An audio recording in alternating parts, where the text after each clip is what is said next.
Welcome back. We will be looking at the different management styles. Hopwood actually identified three distinctive management styles that are important when a performance measurement system or a target system is being developed, because the way the styles are going to affect the way you're developing the systems, and also the performance of the team, and especially the manager him or herself.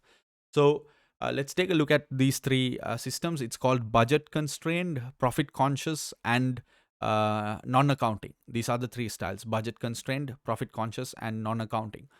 So, in the budget constrained style, this is basically short term, and the manager is completely driven by achieving the budget, attaining or meeting the short term budget that is set upon the manager.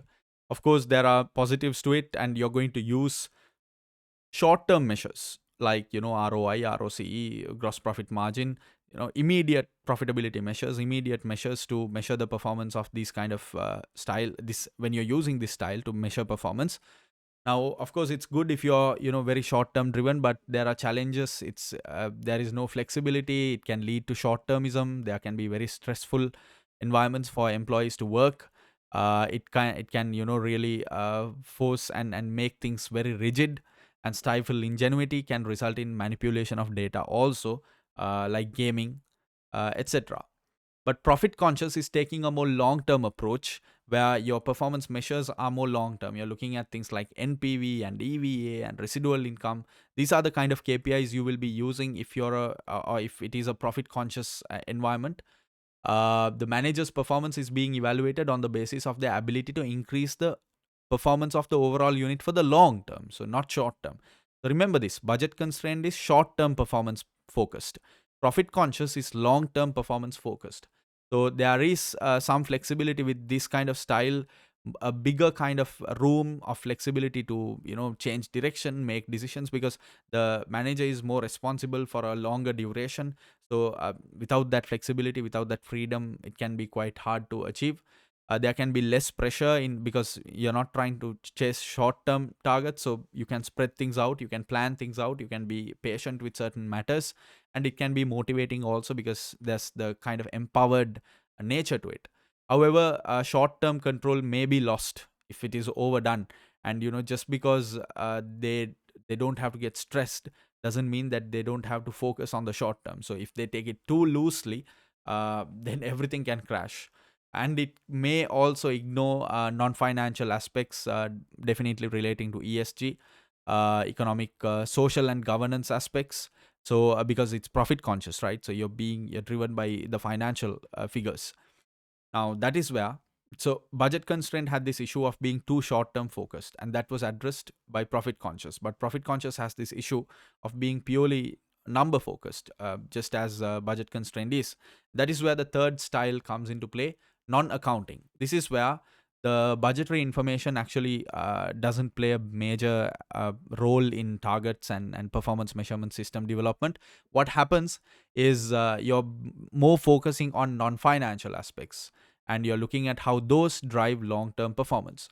And things like customer satisfaction, employee morale, consumption of non renewable resources, the overall sentiment and feedback of consumers and employees, and these things of these kind of non financial behavioral kind of KPIs are what gets used in the non accounting style of management.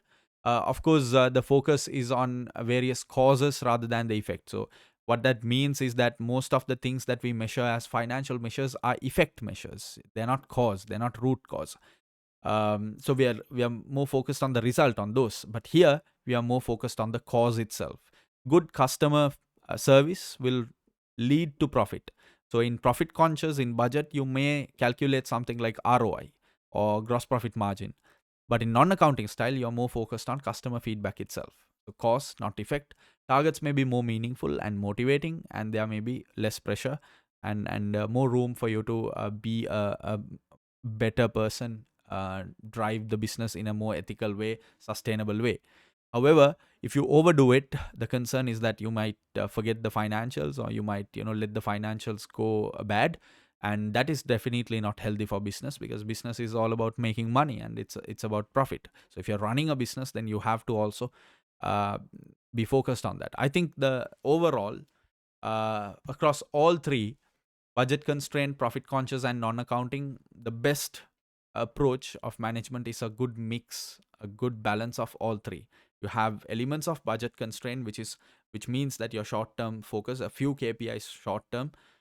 You have elements of profit conscious, a few long-term KPIs as well, and you have elements of non-accounting. But you shouldn't, now because you're looking at all three, you shouldn't overdo it and bring in too many KPIs from all of them. Maybe one each, two each, and you have some flexibility around the targets that are achieved, because you can't penalize it. It has to be carefully managed depending on the scenario, depending on the kind of business, kind of environment, and depending on the kind of people and the leadership that are operating in the company. So that brings, I think, an end to this chapter, human resource aspects of performance management. It's a fairly straightforward chapter. The gist of it is that what gets measured gets done, what gets measured and fed back gets done well. But remember this: what gets rewarded gets repeated. Thank you and good luck.